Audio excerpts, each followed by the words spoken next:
Bonjour les amis, un plaisir de vous retrouver et de partager l'évangile selon Coco avec vous. Pas facile toujours de partager l'évangile, de donner la bonne nouvelle. Eh oui, il y a les censures, on m'empêche de pouvoir partager. C'est la vie, on dérange le diable, normal qu'il donne quelques coups de trait enflammés.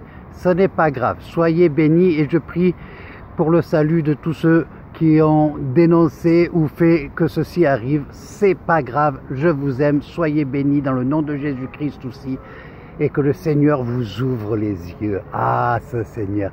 Alors voilà, qu'est-ce que j'allais vous partager cette semaine? J'avais à cœur de vous partager justement ce passage extraordinaire qui est un peu long, je vous l'accorde. C'est Marc 10, versets 47 à 52, voire même 46 si vous le voulez. Voilà. Que dit ce passage? Que dit ce passage?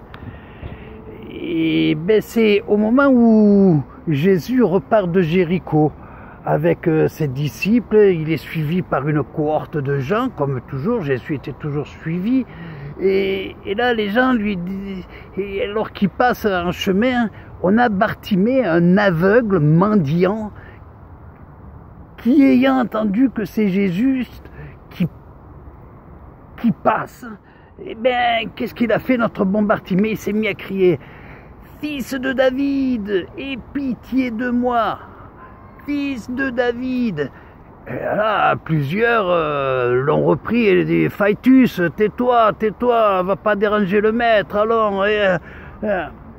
Et notre bon Bartimée, ben, il s'est pas tu. Il a crié encore plus fort. « Fils de David, aie pitié de moi !» Et là, Jésus, qui l'a entendu, s'est arrêté. Et il demande « Emmenez-le-moi ». Tout le monde s'arrête, tout le monde est un peu figé, j'imagine la scène, et oui.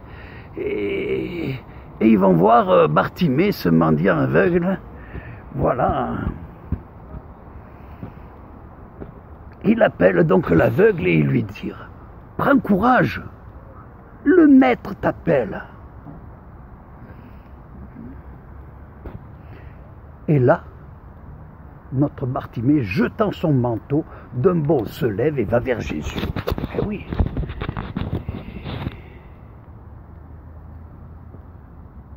Alors Jésus lui dit, Jésus prend la parole et dit, « Que veux-tu que je te fasse ?»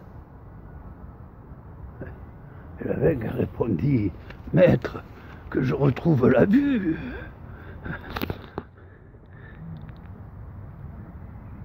Va, ta foi t'a sauvé. Et aussitôt, il retrouva la vue. Oh, c'est vraiment extraordinaire, cette puissance phénoménale de Jésus-Christ. Et aussitôt, il retrouva la vue. Et il suivait Jésus en chemin. Alors, pourquoi ce long passage et cette méditation? Et qu'est-ce que ça m'a travaillé? Et ça m'a travaillé encore plus longtemps, puisque j'ai pas pu vous partager ça mardi, donc j'ai encore plus le temps d'y penser et d'être travaillé par ça. Voilà. Ben, c'est que dans ta vie, et dans ta vie à toi aussi, qui est peut-être pas chrétien ou pas chrétienne, et toi qui es frère, sœur, chrétien en Christ, eh bien, beaucoup de gens seront là pour essayer de te faire taire. Tu n'as pas la carrure, tu n'as pas le savoir, tu déranges, tu n'es pas dans la bonne posture, tais-toi. Et qu'est-ce qu'on a vu? Eh bien, Bartimée s'est battu. Ne te tais pas. Je te le dis, ne te tais pas. Et toi qui peut-être dans la difficulté, dans la misère, tu cries à Jésus, tu dis, mais le Seigneur, il ne m'entend pas, il m'ignore, m'a-t-il abandonné? Qu'est-ce que j'ai fait? Continue à crier, continue à prier. Et toi, mon frère, ma soeur, qui a ce message, partage-le, parce qu'il y a des gens qui sont en souffrance, qui ont besoin de cette bonne nouvelle et qui crient justement, et toi tu vas apporter la réponse. Ne sois pas comme cette cohorte qui disait Phaetus, Phaetus, tais-toi, tu vas déranger le maître. Non, Jésus on le dérange jamais, il est toujours présent. Voilà.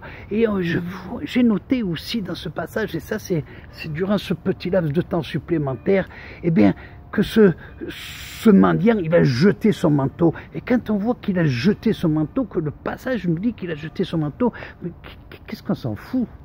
Qu'est-ce qu'on s'en fout? Eh ben non, on s'en fout pas. Parce que son manteau, c'est ce qui lui tenait chaud, c'était tout son trésor, c'était tout son bien, toute sa fortune, il a jeté pour aller près du maître.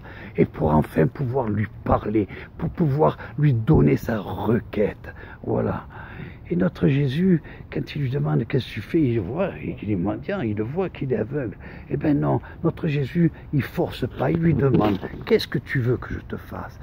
Et il aurait pu dire, mais que je sois riche, que ceci, que cela. Non, il voulait retrouver la vue, perdre cette cécité. Voilà. Et quand il a retrouvé, ben, il a suivi Jésus. Il pouvait partir revoir sa famille. Non, il a suivi Jésus dans les chemins. Ah, j'espère que ce message vous aura fortifié, fait du bien. J'espère que toi qui souffres, qui crie et qui a l'impression de ne pas être entendu, tu as été entendu. Continue à crier. Ne te tais pas. Jésus aime bien qu'on le dérange.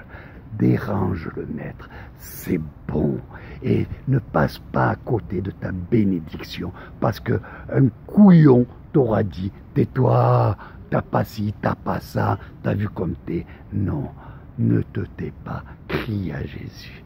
Soyez bénis, soyez fortifiés dans le nom puissant de Jésus-Christ. Amen.